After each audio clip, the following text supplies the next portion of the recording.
Hi everyone, welcome to a new video in your LEED Green Associate Vision 4 exam preparation course. In this video, we will talk about energy and atmosphere, renewable energy concepts. In the previous videos, we talked about energy demand, energy efficiency, refrigerant management, and in the next video, we will talk about ongoing performance. Energy and atmosphere, renewable energy. Chapter 7, Lecture 5. Renewable energy overview. Over the last 200 years, an enormous amount of our energy has come from non-renewable sources, such as oil and coal.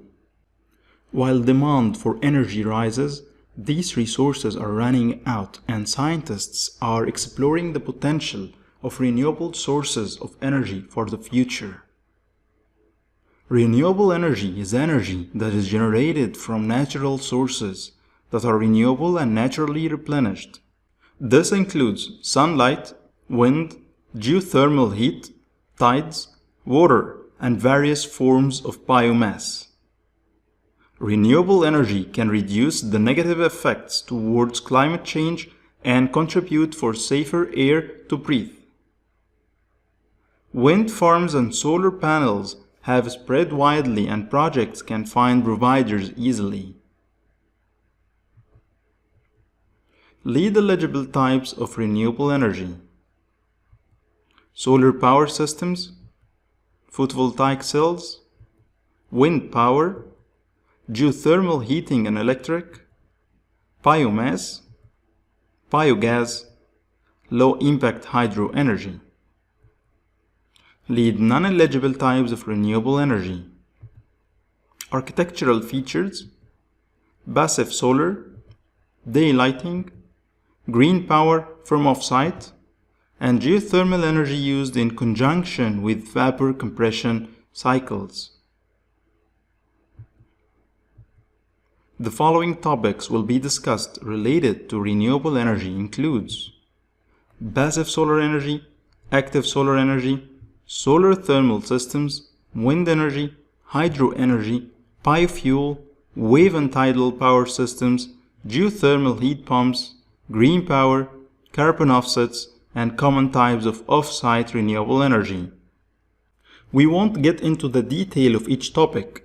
We will just review a summary of each system and show you how it works. Passive solar energy. Renewable energy starts with passive solar energy design that doesn't involve any mechanical devices.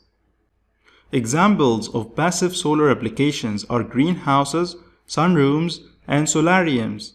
As the sun rays pass through the glass windows, the interior absorbs and retains the heat required to warm up the spaces in cooler climates. This system relies on the orientation of the building and the thermal mass of the structure's exterior walls. The more heat it can retain, the more successful this system. Building walls should be designed to collect, store, and distribute solar energy in the form of heat in the winter and reject solar heat in the summer. To achieve an optimal result, project teams should consider during design stage the latitude, sun path, seasonal variations, temperature levels, humidity, and prevailing winds. The system will affect the design with new placement of room types, type of internal doors and walls, orientation of the building, dimension of building model, sizing of the windows, and using the appropriate amount and type of insulation. Active solar energy. The idea behind active solar energy is to use mechanical devices to collect, store, and distribute solar energy. Active solar heating systems use solar energy to, for example, heat a flight and then transfer the solar heat directly to the interior space, or another example is a storage system to be used later. To be able to deliver electrical power, Additional tools like electric-powered blowers or pumps are required to help transfer the stored solar heat for another equipment. Active solar energy can come from a rooftop solar panels that receive the sunlight to transform it to a hot boiler. Another example is solar photovoltaic cells that can convert solar radiation into direct electricity. As you see here in the picture, on the top left, the rooftop solar panels are placed. On the right, you will see also the solar panel is connected to a set of equipments and appliances inside of the building, and there is also a battery to charge and to store the energy. Solar thermal systems. Solar thermal energy (STE) is a form of energy and a technology for harnessing solar energy to generate thermal or electrical energy to be used in buildings or any industry. Solar thermal technology is an active solar energy method that uses the sun energy to generate low-cost and environmentally friendly thermal energy. This energy is used to heat water or other fluids and can also power solar cooling systems. Solar thermal systems differ from solar photovoltaic systems, which generate electricity rather than heat. The collector is the main component of a solar thermal system and can be installed on the roof of the building. The collector contains copper-coated reinforced glass pipes to capture the solar radiation emitted from the sun, which can then be transferred into heat and used in homes or other commercial buildings. The container is insulated to prevent heat energy from being lost. Wind energy. Wind power captures the natural wind and converts it into mechanical energy, then electricity. Wind energy is a clean renewable source that uses no water and emits zero greenhouse gases.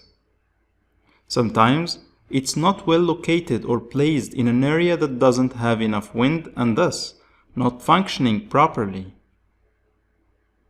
Many advantages include the fast and easy installation, significant energy source that can contribute heavily to countries' electrical use, contributes to rural communities, non-depleting source, and also economical on the long run.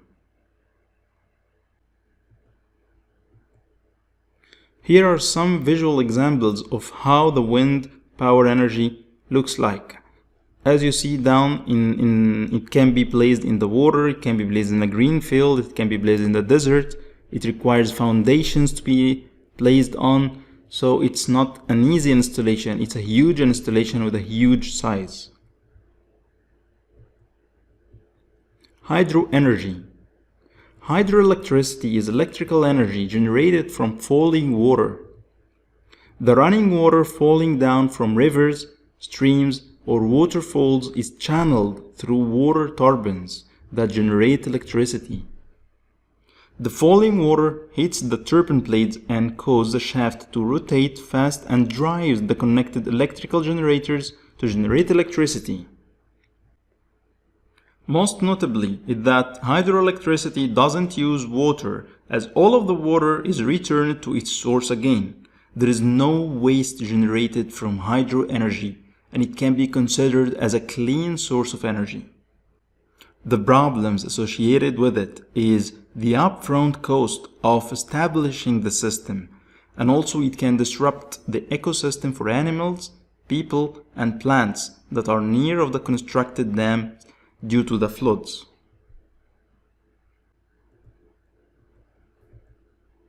These are some visual examples of how the hydro energy is generated and how it looks like.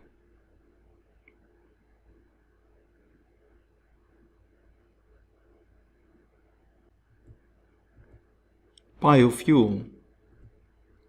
Biofuels are produced from living organisms through contemporary biological processes rather than the conventional geological processes that are involved in the formation of fossil fuel such as coal and petroleum. In order to be considered as a biofuel, the fuel must contain over 80% of renewable materials.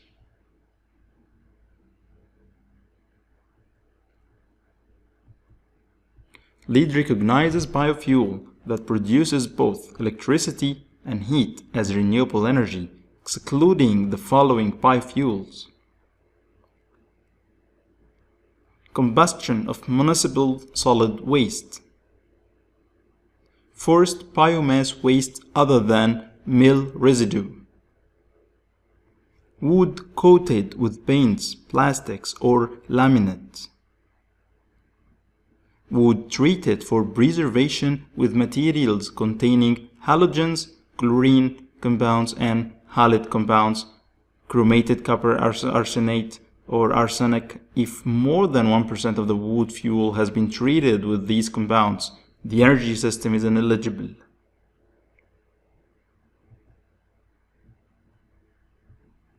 Wave and tidal power systems. Wave power is created from the transport of energy by ocean waves. The movement of waves can be used to power a turbine as the waves rises into a chamber and the rising water forces the air out to spin the turbine and turn a generator. Prevailing winds has the greatest impact on waves and it can increase its strength. Another form of ocean energy is called tidal energy. When a tide comes into the shore, it can be trapped in reservoirs behind dams. Then, when the tide drops, the water behind the dam can be let out just like in a regular hydroelectric power plant to turn turbines. What makes using wave and tidal power systems environmental friendly is that they produce electricity without emission of greenhouse gases, and it doesn't pollute the environment, but can only be applied to specific locations and might have a negative impact on ecosystem.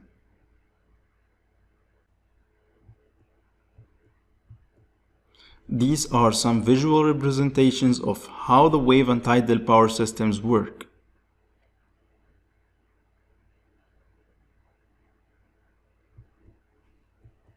Geothermal heat pumps. A central heating and/or cooling system, cost-effective, an energy-efficient and renewable energy heating and cooling system that transfers heat to or from the ground. Geothermal systems use the earth as a heat source or a heat sink based on the current weather. It works by circulating fluid through a ground loop. There are 4 types of geothermal energy sources, which are horizontal loops, vertical loops, open loop systems, and pond loop systems. Geothermal heat pump can be considered as a renewable source for cooling and heating instead of relying on outside air, as it doesn't have a negative impact on the environment.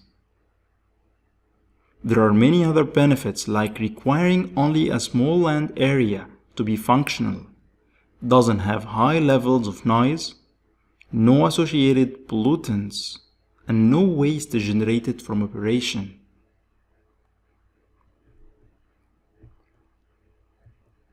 Here are some visual representation of how we are going to install or construct a geothermal heat pump ground source heat pump system.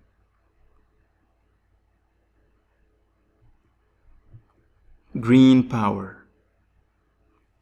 Green power is another option for projects that won't be able to include renewable energy systems in their designs due to financial initial costs or a late design decision.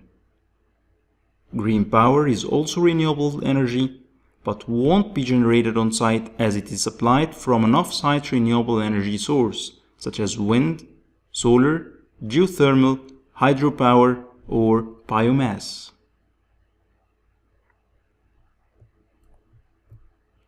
Project owners can purchase green power from a renewable energy provider to contribute to clean energy and decrease the emission for grid source electricity production.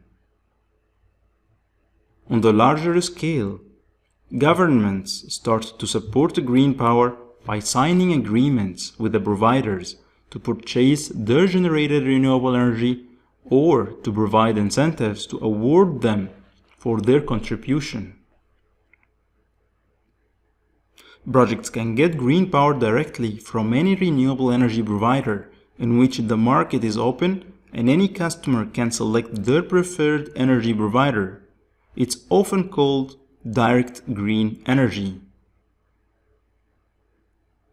In areas where the market is closed and only the electrical distributor in the area is allowed to provide consumers with this service, projects can get green power indirectly through the same electrical provider, but they can request only power harnessed from renewable energy to be distributed.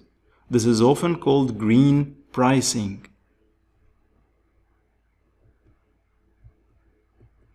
Green power can't be supplied in some areas or locations. Therefore, there are other options to offset electricity use, like purchasing renewable energy certificates (RECs) or carbon offsets. Green power may be procured from a Green E-Energy certified power marketer or a Green E-Energy accredited utility program. Green E-Energy is a USA leading voluntary certification program for renewable energy. LEED recognizes renewable energy if it's been certified by the Center for Resource Solutions (CRS) or meets Green E requirements of Green E Energy or Green E Climate. Green E certifies renewable electricity products that meet the program's strict environmental and consumer protection standards.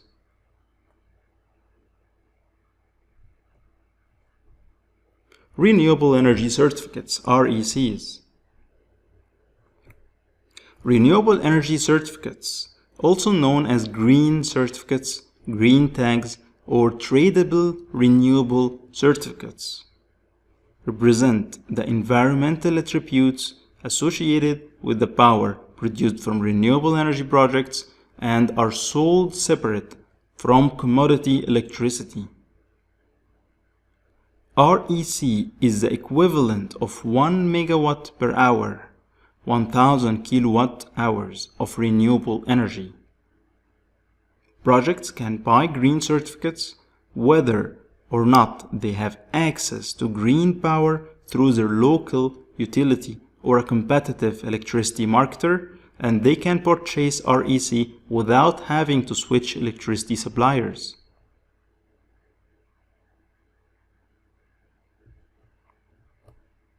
By purchasing REC, projects can choose to support clean renewable energy.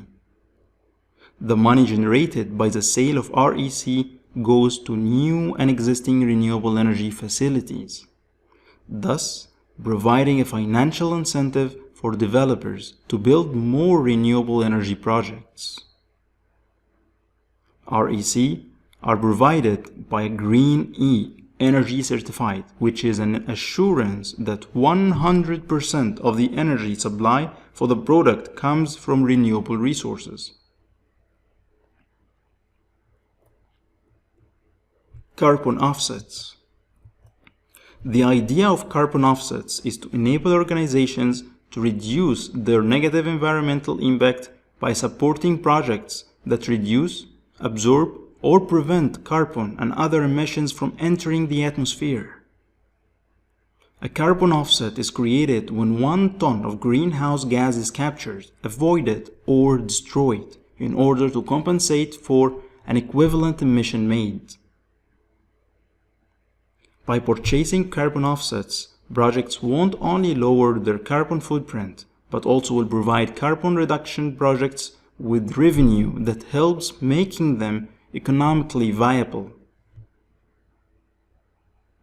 LEED requires carbon offsets to be Green E-Climate certified to mitigate Scope 1 direct greenhouse gas emissions and Scope 2 indirect greenhouse gas emissions.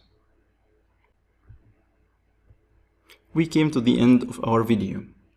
In the next video, we will talk about ongoing performance, commissioning, enhanced commissioning, measuring and verification, energy metering, building automation system PAS, Energy Star Portfolio Manager, and finally, energy audits and flushout. Thank you for listening and see you in the next video.